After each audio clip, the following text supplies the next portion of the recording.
বেশি দুঃখ পাবো। ভাইজান, আমাদের বিধর্মী ভাইরা যদি আমাদেরকে গালিও দেন তো যতটা দুঃখ না পাবো, মুসলিম ধর্মের মানুষ যখন বিতৃষ্ণা প্রকাশ করে কথা বলেন তখন তার থেকে বেশি দুঃখ পাই। যখন আমরা কালেকশনে যাই, আদায় করতে যাই, কত কথা বলেন, এরা ব্যবসা শুরু করেছে, এগুলো বিশাল ব্যবসা, এটা একটা ব্যবসা, তারপরে এগুলো ধান্দা, তবে অমুক তবে তমুক বিভিন্ন ধরনের কথা আমার জাতের লোক যখন বলে তখন ভিতরে প্রচুর দুঃখ আসে। ভাইজান, আমি আপনাদেরকে বলতে চাইছি যে কথাটা, সেটা হচ্ছে এই এখনই শিক্ষার যে কথা শুনলেন, এই শিক্ষা যদি দিতে যান তো শিক্ষার পিছনে খরচ আছে না নেই? খরচ আছে না নেই? খরচ আছে। আমি আমার ছেলের বাবা বেঁচে আছি, মানে একাডেমিতে পড়াই আমার ছেলেকে, আপনি আপনার ছেলেকে মিশনে পড়ান, প্রতি মাসে 5,000, 7,000, 10,000 টাকা করে খরচ করেন, কিন্তু একবার ওকে চিন্তা করে দেখেছেন আপনার পাড়ায় আপনার চাস্তো ভাই মারা গেছে, ওর 2-3টা ছেলে পেলে আছে এতিম অবস্থায়, এই ছেলেটা শিক্ষার আঙিনায় কখন যাবে? এই ছেলেটা শিক্ষার আলোর কাছে কখন যাবে? এটা কি কোনোদিন ভেবেছেন? ভাবেননি। আর ভাবেননি বলে এই ধরনের কথা। আরো কিছু লোক বলছেন, আরে এতিম আছে তো তোমাদের কি অত ভাবনা কেন? ভাই আর ভাববেন না। আল্লাহ তাআলা মানুষকে মানুষ কেন করেছেন? আল্লাহ বলছেন, কুনতুম খায়রা উম্মাতিন উখরিজাত লিন-নাস, তোমরা শ্রেষ্ঠ উম্মত। কেন শ্রেষ্ঠত্ব পেয়েছো? তোমাদেরকে তৈরি করা হয়েছে মানুষের জন্য। তাহলে একজন মানুষ আরেকজন মানুষের জন্য ভাববে, এই জন্যই তাকে মনুষ্যত্ব দান করা হয়েছে। তো ভাইজান, এই এতিম ছেলেগুলো যারা সমাজে লাঞ্ছিত, যারা সমাজে অসহায়, এই ছেলেটার ইতিহাস যদি আপনি দেখেন, এই ছেলেটার ইতিহাস যদি আপনি শুনেন, যে ছেলেটার কাঁধে আমি এখন হাত রেখে আছি, আপনার চোখ দিয়ে অবশ্যই কান্না বেরিয়ে যাবে। এই ছেলেটার মা আছে, বাপ মারা গেছে, 4টা-5টা ছেলে রেখে, ছেলেটার মা যখন মাদ্রাসায় আসে তাকে আমরা রাস্তা খরচটা পর্যন্ত দিই, যে লোকটা মেয়েটা আসছে তো ভাড়া কোথায় পাবে? চিন্তা করতে পারেন? তাহলে এই ছেলেগুলোর পিছনে খরচ করা কি অন্যায়?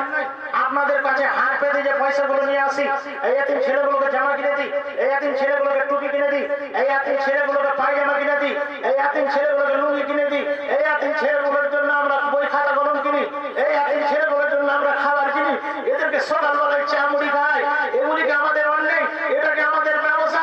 এটাকে যদি আমার জাতের লোক হয়ে আপনি ব্যবসা বলেন, তাহলে এই দুঃখটা রাখবো কোথায়? কোন মানুষের সামনে দুঃখের কথাটা গিয়ে বলবো?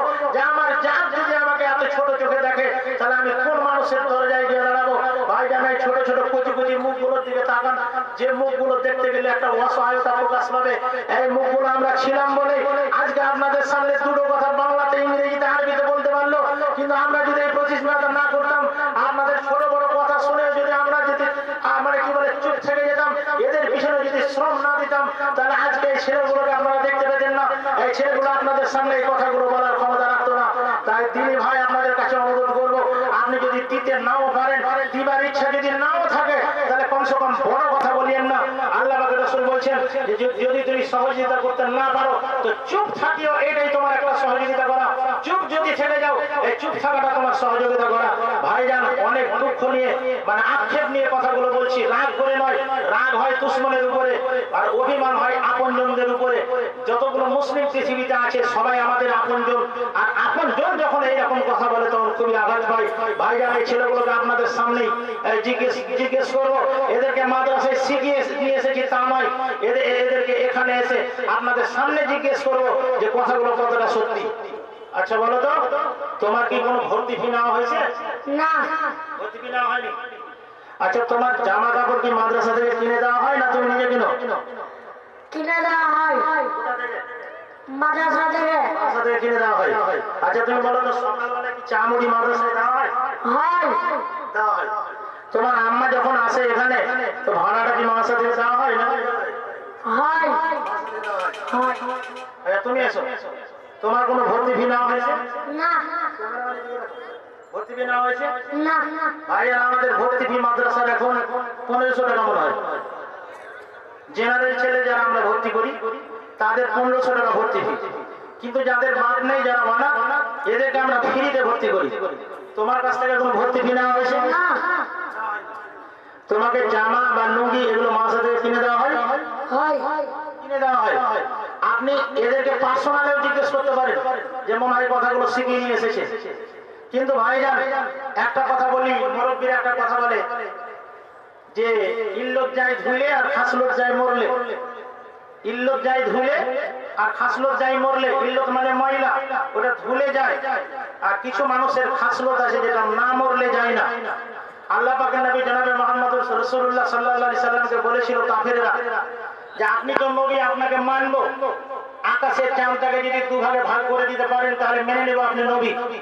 নবী সাল্লাল্লাহু আলাইহি সাল্লাম যখন আঙুল দ্বারা ইশারা করলেন, আকাশের চাঁদ যখন দ্বিখণ্ডিত হয়ে গেল, তখন তারা কি বলেছিল জানেন? দুনিয়াতে তো অনেক জাদুঘর দেখেছিল, এই কত বড় জাদুঘর, আর জাদু আসমানেও চলছে, একে নবী হিসেবে মানা যাবে না? এর এই তো বিশাল জাদুঘর, আর জাদু আসমানেও চলে। তাহলে ভাইজান, যতই সত্য কথা বলি আর যতই সত্য পথে চলি, এক শ্রেণীর মানুষ পৃথিবীতে আছে যাদের কাজ হলো বিরোধিতা করা। এরা সারা জীবন বিরোধিতা করবে, কারণ আল্লাহ বলছেন চেষ্টা করেও তাদের ভালো করা যাবে না। কারণ আল্লাহ পাক বলেছেন কিছু এমন মানুষ আছে খাতামাল্লাহু আলা কুলুবিহিম, আমি তাদের অন্তরে মোহর মেরে দিয়েছি, ওয়া আলা সামইহিম, তাদের কানে মানে কি বলে মোহর মেরে দিয়েছি, সিল মেরে দিয়েছি, তাদের চোখে সিল মেরে দিয়েছি। মৌলভী সাহেব তুমি যতই বক্তব্য রাখো, সভাপতি সাহেব যতই হাদিস কোরআন শোনাও, আর যতই সত্য কথা তার সামনে তুমি উপস্থাপন করো, এদেরকে সিধা করা যাবে না। এরা টেঁড়া লোক আছে, সারা জীবন টেঁড়াই থাকবে। কারণ আমি তাদের এই সমস্ত মানে পাশগুলোতে আমি সিল মেরে দিয়েছি, পাশগুলো তাদের অকেজে হয়ে গেছে। ভাইজান, আমি সর্বশেষ অনুরোধ আপনাদের করব, সেটা হচ্ছে এই যে আপনারা এই দিনই প্রতিষ্ঠান খুলেছেন।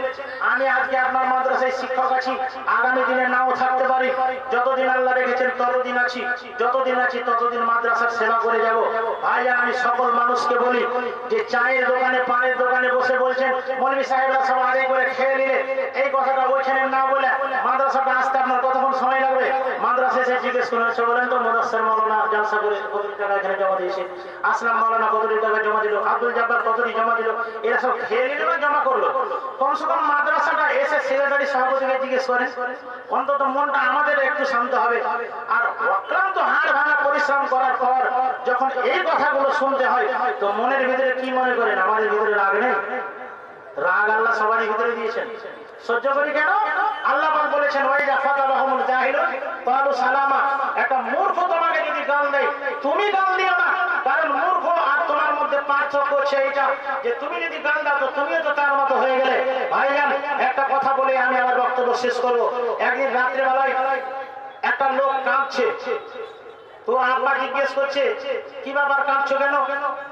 তো বলছে মারে আর বলিস না, সকালবেলায় আমাকে কুকুরে কামড়ে দিয়েছে। জি, কবিতা আছে না, কুকুর আসিয়া এমন কামড় দিল পথিকের পাই, কামড়ের চোটে বিষ দাঁত ফোটে বিষ লেগে গেল তাই। ঘরে ফিরে এসে রাত্রে বেচারা ভীষণ ব্যথা জাগে, মেয়েটি তাহার তার সাথে হয় জাগে শিওরের আগে। বাপরে সে বলে ভর্সনার ছলে কপালে রাখে হাত, তুমি কেন বাবা ছেড়ে দিলে তারে, তোমার কি নাই দাঁত? কুকুর তোমাকে কামড় দিয়েছিল, তুমি কেন তাকে কামড়ালে না? দাঁত তো তোমারও আছে। কষ্ট হাসিয়া কইল তখন সে মেয়েকে বলছে মারে সে হলো কুকুর আর আমি হলাম মানুষ, কুকুরের মধ্যে আর মানুষের মধ্যে একটা ডিফারেন্স আছে। আমিও যদি তাকে কামড়ে দিতাম তাহলে কুকুরের সঙ্গে আর মানুষের সঙ্গে কোনো ডিফারেন্স থাকতো না। আর ডিফারেন্স আর এই পার্থক্যটা রাখার জন্য আমি তাকে কামড় দিতে পারিনি। আমি মানুষ, সৃষ্টির সেরা জাত, আশরাফুল মাখলুকাত।